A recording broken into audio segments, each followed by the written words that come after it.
Jai Hind and welcome viewers to this informative skill building session of research editorial analysis powered by Growth Point UPSC। मैं ध्रुव जानी। दोस्तों आज हम लोग the Hindu से एक पर्टिकुलर लेख की बात करेंगे कि चयनित लेख है और जिसका टाइटल हम लोग देख रहे हैं laying the foundation for the faster growth.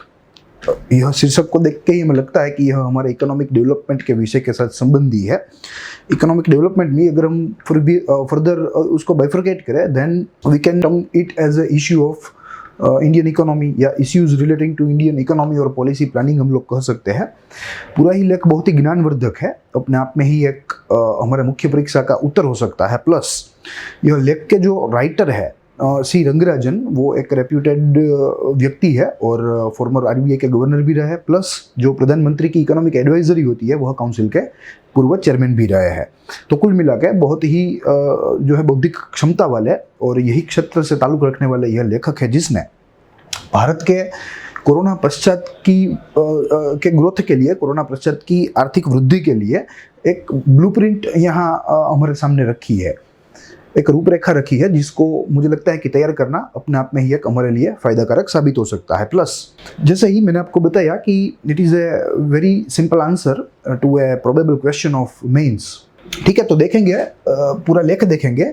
लेख बहुत ही ज्ञानवर्धक है, संशोधित है, इसलिए हम यह पूरे लेख को 2 चरणों में पढ़ने का प्रयास करेंगे। प्रथम चरण लेख का निष्कर्ष रहेगा, it will be a conclusion of article, and जो दूसरा पोर्शन है यह लेख का वो रहेगा हाइलाइट्स ऑफ द आर्टिकल। यही हाईलाइट में लेखक ने पूरी ब्लूप्रिंट दी है, जो ब्लूप्रिंट को हम लोग पूरा जो है विस्तृत रूप से देखने का प्रयास करेंगे। तो शुरू करते हैं।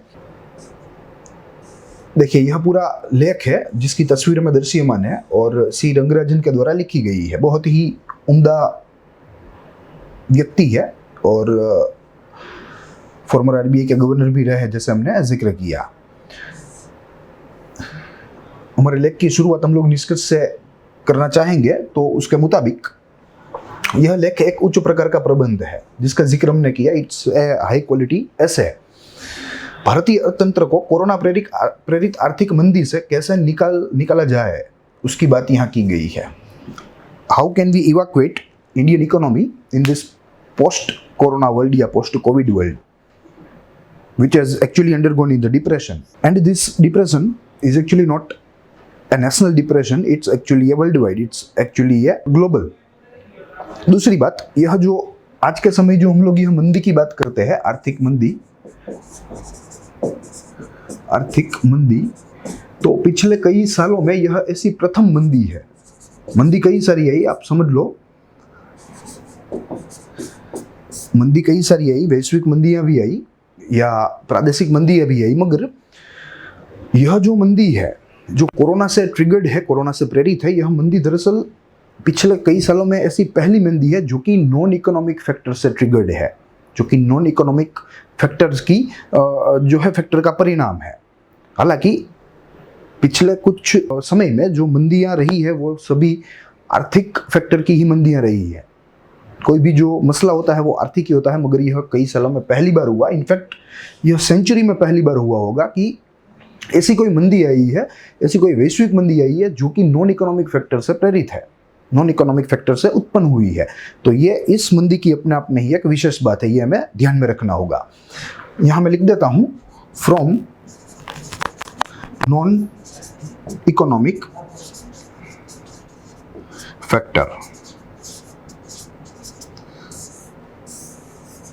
1930s का ग्रेट डिप्रेशन आया, फिर 2008 की रिसेंट अगर बात करें तो 2008 की ग्लोबल मंदी आई। तो ये सब जो डिप्रेशन है ये इकोनॉमिक फैक्टर ट्रिगर्ड इन जो है डिप्रेशन है, ये आप कह लीजिए मंदी है, मगर ऐसी कोई मंदी अभी तक आई नहीं थी कोरोना के पहले। भावी आर्थिक नीति की लेखक ने 5 बिंदुओं पर बात की है। Yes, the entire blueprint is being discussed by writer on 5 points, and these points are, the first one is performance in 2021. The writer has extensively evaluated the performance of our economy, plus what to expect in 2021-22 will be the second point of the discussion. After that, writer has discussed the monetary policy, how should be the monetary policy and what is the current status. उसके बाद जो चौथा बिंदु है वह है fiscal initiative, कि government की जो फिस्कल पॉलिसी है वो कैसी होनी चाहिए, किस दिशा में जानी चाहिए, और उसके बाद जो आखिरी है वो है ग्रोथ एंड इन्वेस्टमेंट। क्योंकि अल्टीमेटली हमें वही करना है, हमें वृद्धि ही लानी है हमारे अर्थतंत्र में, तभी तो जो कोरोना से जो मंदी आई है उसकी भरपाई हम लोग कर पाएंगे, तभी हमारा जो अर्थतंत्र है वो उसकी भरपाई कर पाएगा। क्योंकि हमें सबको मालूम है कि we need to reach a milestone of 5 trillion economy by 2025। तो it is very crucial to see the intensive growth, to see the enhancing growth in our entire economy. देखते हैं यह बिंदुओं को बहुत ही विस्तृत रूप से लेखक ने बताया है, तो उसको हम लोग समझने का प्रयास करेंगे।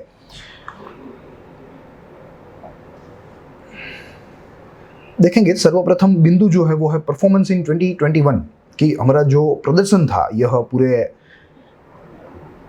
कोरोना प्रभावित वर्ष में वो कैसा रहा उसकी चर्चा करेंगे। वित्त वर्ष 2021 में अर्थतंत्र की वृद्धि में भारी गिरावट आई थी। हमें सबको मालूम है कि -23.9% के ग्रोथ से ग्रोथ की जो चर्चा है वो पूरे देश में हो रही थी। ठीक है, तो बहुत ही भारी गिरावट हमने देखी है, वो एक वास्तविकता है। पिछले वित्त वर्ष की तुलना में 7.7% तक की गिरावट की आशंका है या गिरावट का अनुमान है। It's a forecasting. और जो यह गिरावट थी -23.9 की, वह क्वार्टर की थी। It was about 1 quarter. तो पूरे ईयर की बात करें तो ऐसा अनुमान बांधा जा रहा है कि 7.7% तक की जो कटौती है वो भारत की वृद्धि में हो सकती है, भारत के वृद्धि दर में, जो अपने आप में ही एक गंभीर बात है। और इसको अगर हमें इस नुकसान की भरपाई करनी है तो लेखक को ऐसा लगता है कि हमारा जो अगला वर्ष है, अगला वित्तीय वर्ष, उस वर्ष में हमें 8% की गति से हमें वृद्धि करनी होगी, तभी हम लोग हमारा जो यह वर्ष का जो नुकसान है, वित्त नुकसान, उसको हम लोग भरपाई कर पाएंगे। तभी ये दोनों वर्ष जो है वो सामने सामने कैंसिल हो पाएंगे without any type of profit और लॉस। और ये करने के लिए लेखक ने कई सारी जो है बातें बताई है जिसके ऊपर सरकार को ध्यान देना होगा और ध्यान देकर उसका अति अच्छी तरीके से अमलीकरण करना होगा। देखते हैं आगे। लेखक के मुताबिक Q4 में आर्थिक गतिविधियां तेज होने से गिरावट थोड़ी कम होकर 6 से 7% के बीच में रहने की संभावना है। क्योंकि लेखक को लगता है कि Q4 में जो है बहुत ही तेजी दिखने को मिलेगी। Q3 में भी मिल रही है, तो इसी से ही फोरकास्ट हुआ है और Q4 के लिए भी अच्छा अनुमान जो है वह बांधे जा रहा है। तो लेखक को लगता है कि फुल ईयर जो हमारा कॉन्ट्रैक्शन है, growth contraction, it will be limited between anywhere from 6% to 7%। Of course उसके लिए सरकार की जो नीति है वो बहुत ही आप कह लीजिए डेडिकेटेड होनी चाहिए, बहुत ही समर्पित होनी चाहिए, तभी ये पॉसिबल हो सकता है। देखते आगे। हालांकि आर्थिक गतिविधियों को तेज होने के लिए government expenditure should increase. Yes, जिसका जिक्र हमने किया, सरकारी खर्च।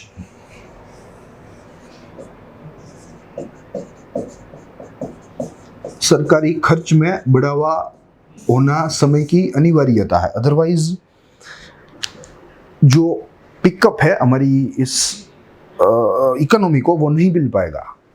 जो एक बूस्ट चाहिए वो नहीं मिल पाएगा। वो तभी पॉसिबल होगा जब गवर्नमेंट अपनी तिजोरियां खोलेगा इन अ वेरी प्लान्ड मैनर। देखिए, केयरलेसली यहाँ लेखक ने बात नहीं की है। लेखक ने यहाँ बहुत ही प्लान्ड तरीके से फिस्कल डेफिसिट को भी हानि ना पहुंचे, फिस्कल डिसिप्लिन वायोलेट ना हो, कुछ ऐसे रास्ते यहाँ दिए हैं। तो उसी रास्तों के तहत लेखक ने बोला है कि government expenditure should increase and it should increase in a direction of capital expenditure. यह खर्च में जो बढ़ाव है वो कैपिटल एक्सपेंडिचर के माध्यम से होना चाहिए। वैसे ही सरकार जो है वो खर्च नहीं कर सकती या खर्च बढ़ाना नहीं है। कुछ सूचकों को देखकर लगता है कि अर्थतंत्र के स्वास्थ्य में सुधार हो रहा है, जैसे राइजिंग जीएसटी कलेक्शन। यस, अगर हम लोग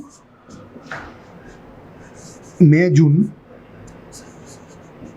और सितंबर, अक्टूबर के आंकड़े देखें कलेक्शन के, तो यहीं से हमें पता चलता है क्योंकि आर्थिक गतिविधियों को ढील मिली है।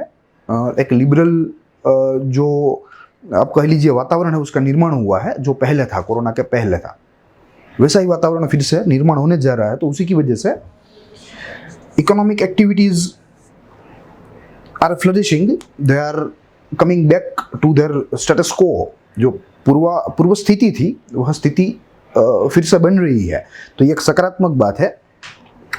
और उसके साथ साथ आर्थिक वृद्धियाँ बढ़ेगी तो स्वाभाविक है जीएसटी कलेक्शन जो है वो भी अच्छा होगा सरकार के खजाने में। और दूसरा जो मुद्दा है वो है increase in output and demand. Yes, output यानी कि प्रोडक्शन, उत्पादन,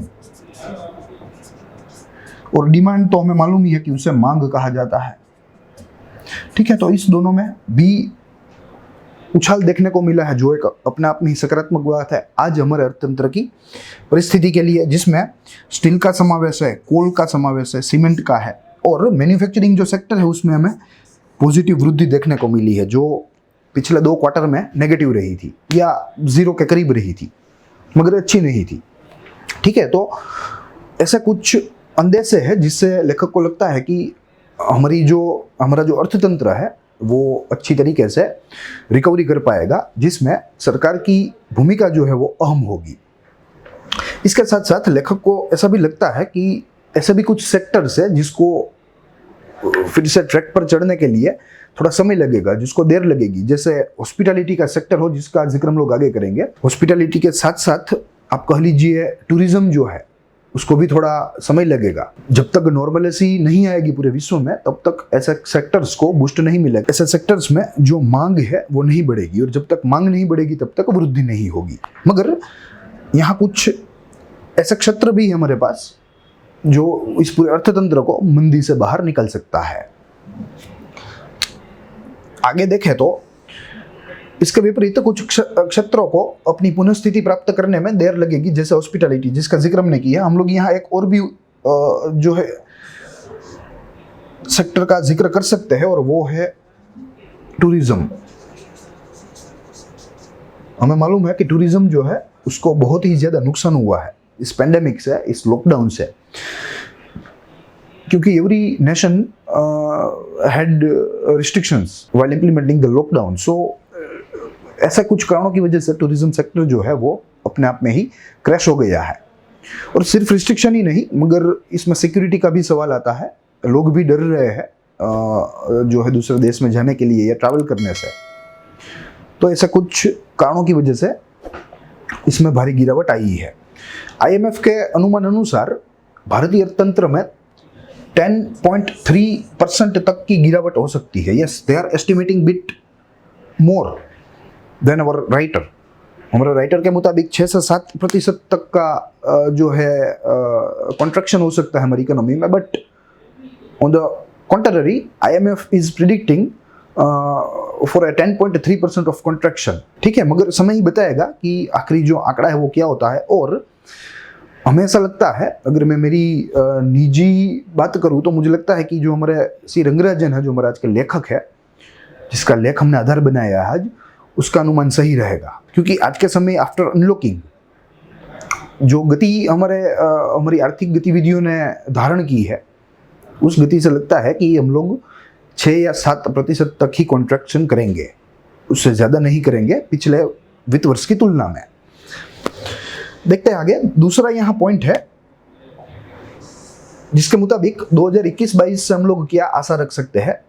तो लेखक के विचार अनुसार अगर भारत के अर्थतंत्र को कोरोना पूर्व स्थिति में लाना है तो वित्त वर्ष 2021 में 8% तक की जो तेजी है वह तेजी से हमें वृद्धि करनी होगी, जिसका जिक्र हमने किया। तभी यह वर्ष जो है एक दूसरे के सामने कैंसिल हो जाएंगे, they will be set off. But if our economy progresses at 8% और beyond it for entire financial year of 2021-22, कई क्षेत्र है जो सक्षम है भारतीय अर्थतंत्र को आर्थिक मंदी से उभारने के लिए। Yes, there are many sectors which are potential in its own to drive the Indian economy, out of the depression. मगर इस सब में बात वहीं आएगी, सरकारी खर्च जो है it will play a very important role, वो बहुत ही अहम भूमिका निभाएगा। और सरकारी खर्च में भी जो कैपिटल एक्सपेंडिचर है वो खर्च बहुत ही काम आएगा। देखिए यहाँ हम लोग कैपिटल एक्सपेंडिचर, रेवेन्यू एक्सपेंडिचर के भेद की बात को लेकर यहाँ हमारा जो समय है उसको वेस्ट नहीं करेंगे, वो आपको मालूम होना चाहिए। अगर आप तैयारी कर रहे छात्र हैं तो आपको अवश्य मालूम ही होना चाहिए। तो हम लोग यहाँ उस बेसिक कॉन्सेप्ट्स में नहीं पढ़ेंगे, यहाँ हमें यह एडिटोरियल देखना है। एडिटोरियल में जो लेखक ने भावना व्यक्त की है उसको देखना है, प्लस जो आगे की रणनीति है, आर्थिक रणनीति, वो क्या होनी चाहिए उसकी रूपरेखा की हम लोग बात कर रहे हैं। तो यहाँ हम लोग कंसेप्चुअल ऐसे छोटे छोटे कंसेप्ट्स की बात यहाँ करना मुझे उचित नहीं लगता। दूसरी बात, हम लोग यह सब जो स्टैटिक है, इकोनॉमिक्स का हो या पॉलिटी एंड गवर्नेंस का हो या हिस्ट्री का हो या आप कह लीजिए ज्योग्राफी का हो, वो सब स्टैटिक्स हम लोग हमारे हाइपोथेसिस में उसको कवर अप करेंगे।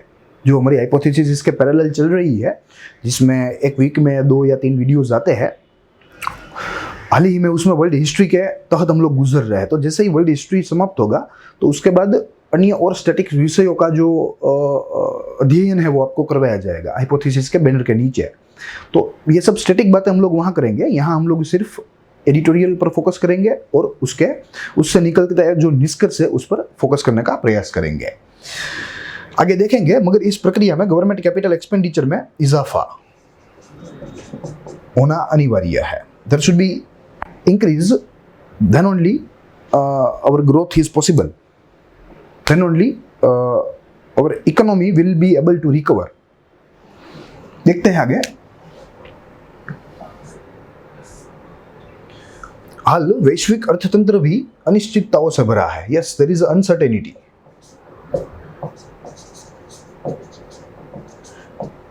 There is no certainty at all because our solution to COVID pandemic is dependent on the vaccines, but it will take time. Plus ऐसे भी समाचार आ रहे हैं कि कुछ यूरोपियन देशों में, कुछ विकसित यूरोपियन देशों में कोरोना की एक अलग स्ट्रेन भी मिली है। तो ये भी एक अपने आप में ही खतरा है। तो वैश्विक अर्थतंत्र पूरा का पूरा अनिश्चितताओं से भरा है। इसी में यही हितावह है कि हम लोग अपने ही घरेलू संसाधनों को यूज करें, उसका उपयोग करें और उससे ही हमारी उत्पाद क्रिया जो है वो आगे बढ़ाए, प्लस हमारे एक्सपोर्ट्स जो है उसको भी बूस्ट करें, उसको भी बूस्ट करने का प्रयास करें। तो this should be our modus operandi, this should be our strategy. विश्व का व्यापार स्वभाव भी बदल सकता है। Yes, the nature of trade will also change, क्योंकि चाइना का जो नाम है वो खराब हो गया है यह कोविड के पश्चात। तो इसी की वजह से पूरा जो विश्व है वो एक अब अलग डेस्टिनेशन ढूंढ रहा है, जिसका जिक्र हम लोग आगे कई बार कर चुके हैं। प्रोडक्शन के लिए भी एक जो है डेस्टिनेशन ढूंढा जा रहा है, प्लस बाजार के तौर पर भी भारत का महत्व जो है वो साउथ एशिया में बढ़ सकता है, क्योंकि चाइना की जो थोड़ी बची आबरू थी वो भी कोरोना ने ले ली है। तो इसी का फायदा भारत को मिल सकता है। और इन सब में लेखक ने आगे बोला है, जिसका जिक्र हम लोग 5वें इस चरण में करेंगे, जो कि ग्रोथ एंड इन्वेस्टमेंट का है। उसमें लेखक ने बोला है कि ग्रोथ जो है वो 100% कंजप्शन ड्रिवन नहीं होना चाहिए, 100% इन्वेस्टमेंट ड्रिवन होना चाहिए। यह निवेश की प्रक्रिया जो है उसमें बढ़ावा होगा तो अपने आप ही अर्थतंत्र सुदृढ़ होगा, अपने आप ही मजबूत होगा। भावी आर्थिक वृद्धि की नीतियां मात्र कंजप्शन बेस्ड ही नहीं बल्कि इन्वेस्टमेंट ड्रिवन भी होनी चाहिए। यस, कंजप्शन बेस्ड ही नहीं मगर इन्वेस्टमेंट ड्रिवन भी होनी चाहिए। It should be investment driven. और इसमें हमारा जो परफॉर्मेंस है इन्वेस्टमेंट में वो थोड़ा सा खराब रहा है पिछले दशक में, जिसको हम लोग आगे देखेंगे। अगला जो बिंदु है या चरण है वो है मॉनेटरी पॉलिसी, यानी कि आर्थिक नीति। हमें मालूम है कि मॉनेटरी पॉलिसी दरअसल आरबीआई का एक फंक्शन है। It is one of the function of RBI, regulatory, central regulatory of government of India. तो यह कैसा होना चाहिए इसकी बात करते हैं आगे। जो फिस्कल पॉलिसी है, जो कि सरकारी नीति है, उसकी भी बात यहाँ लेखक ने की है, बहुत ही शानदार की है, जिसको हम लोग देखने का प्रयास करेंगे। वर्ष 2020 की आर्थिक नीति बहुत ही उदार रही है। Yes, it is very accommodative. और एकोमोडेटिव हमें रखनी ही थी, क्योंकि हमें मालूम था कि we are losing millions of jobs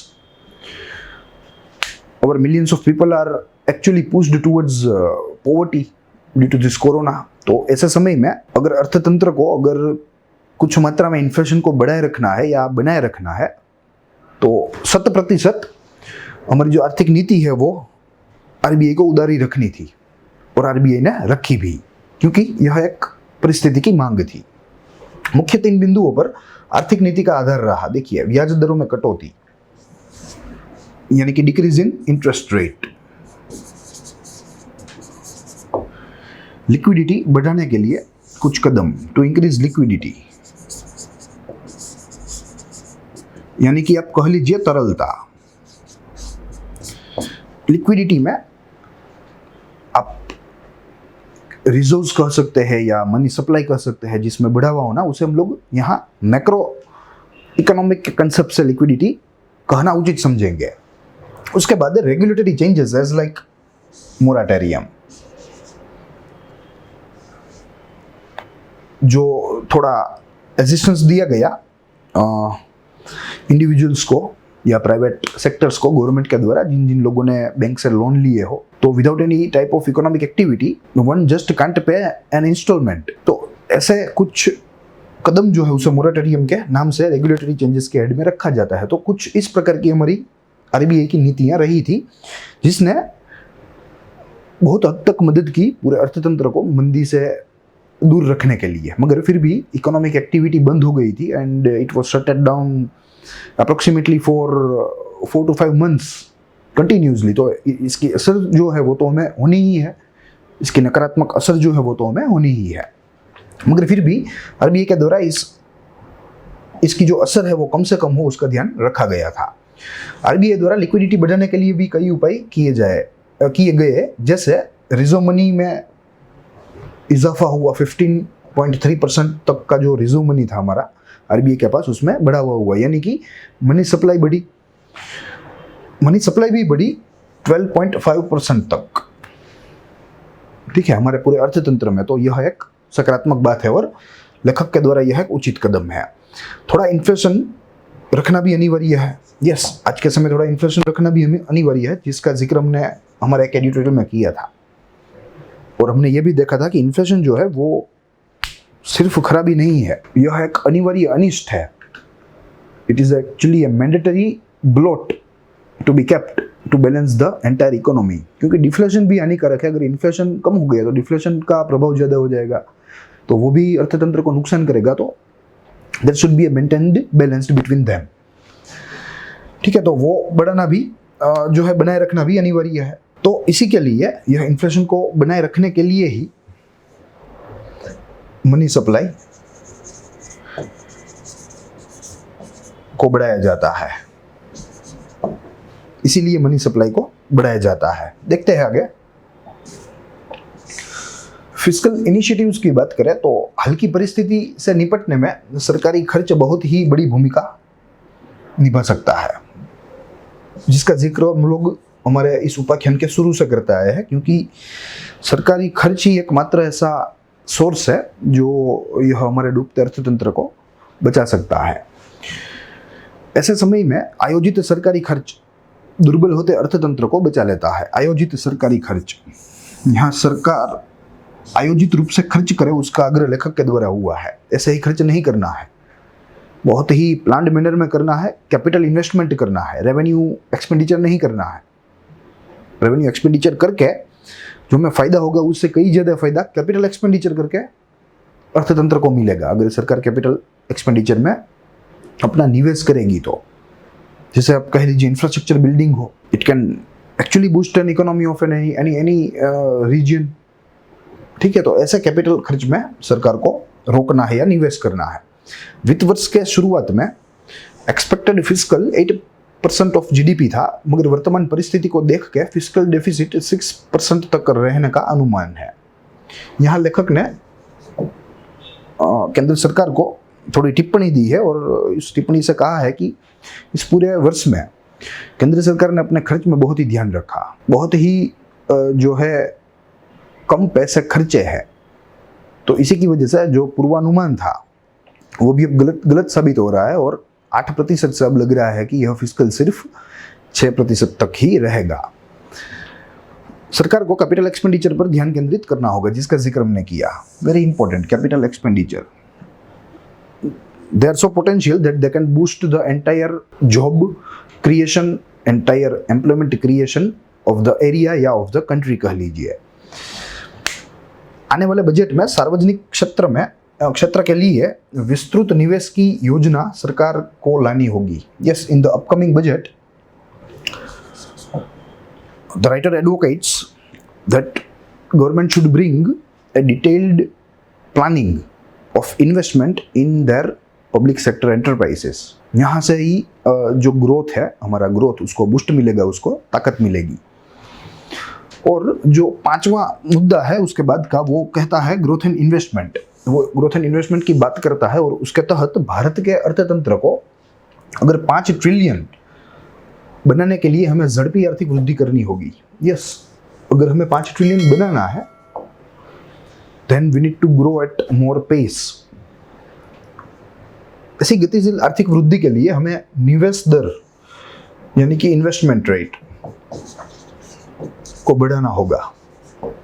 पिछले दशक में हमारा निवेश दर कम हुआ है। यस, अगर हम लोग आंकड़ों की बात करें तो 2011-12 में it was 38.9% our investment rate, and in 2018-19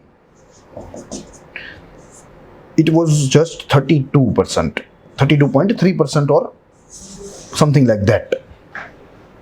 ठीक है, तो ये जो गिरावट है वो अपने आप में ही एक नकारात्मक है, और ऐसे समय में तो ऐसी गिरावट से हमें बहुत ही नुकसान हो सकता है। तो लेखक के द्वारा गवर्नमेंट को रिकमेंड किया गया है, गवर्नमेंट को जो है एक सलाह दी गई है कि भाई आप लोग जो खर्च करें, पहले तो आप खर्च करें क्योंकि यह अनिवार्य है, और अगर आप खर्च करें तो आप लोग एकदम प्लान्ड रूप से खर्च करें, जैसे आपका फिस्कल डिसिप्लिन भी वायोलेट ना हो, प्लस कैपिटल एक्सपेंडिचर के रूप में करें, कैपिटल एक्सपेंडिचर करें, कोई ऐसे स्टिमुलस लाए कैपिटल एक्सपेंडिचर करते हुए जो कि यह पूरे अर्थतंत्र को गतिशील बना सके, अर्थतंत्र को फायदा कर सके। ठीक है, तो यह पूरी की पूरी ब्लूप्रिंट थी हमारे इस former RBI governor C Rangarajan sir के द्वारा। अगर हमें मेंस में कोई ऐसा प्रश्न पूछा जाए कि भावी आर्थिक नीति, भारत के संदर्भ में भावी आर्थिक नीति कैसी होनी चाहिए, तो इसका यह पूरा का पूरा अच्छा सा जो है संशोधित उत्तर रहेगा। उसके बाद ऐसे प्रश्नों का भी उत्तर हो सकता है कि कोरोना पश्चात के समय में भारत को विश्व के साथ कैसे डील करना होगा, इस अर्थतंत्र के संदर्भ में आप एनालाइज कीजिए। ठीक है, तो ऐसा कुछ प्रश्नों का जो जवाब है, मुझे लगता है कि यह एकदम संपूर्ण जवाब हो सकता है। प्लस यह जो इकोनॉमी है, इकोनॉमी का जो सब्जेक्ट है वो भी थोड़ा महत्वपूर्ण है। अगर हम लोग पेपर का एनालिसिस करें पिछले कुछ वर्षों का, तो स्पेशली आफ्टर 2013 इकोनॉमिक्स का जो वेटेज है हमारे पूरे पेपर में वो निरंतर बढ़ता रहा है, और इसकी हाईलाइट जो है, यह वेटेज बढ़ने की हाईलाइट वो हम लोग प्रिलिमिनरी में भी देख सकते हैं। कैसे प्रिलिमिनरी में भी number of questions economic development या यह इकोनॉमी सब्जेक्ट से आते हैं। ठीक है, तो अपने आप में ही यह बात इस लेख का और इस सेशन का महत्व जो है वो बढ़ाती है। हम लोग फिर से नेक्स्ट सेशन में मिलेंगे अगले विषय के साथ, अगले इस लेख के साथ, ऐसे कुछ ऐसे संशोधित लेख के साथ। तब तक के लिए देखते रहिए ग्रोथ मोड यूपीएससी। स्वस्थ रहिए, खुश रहिए।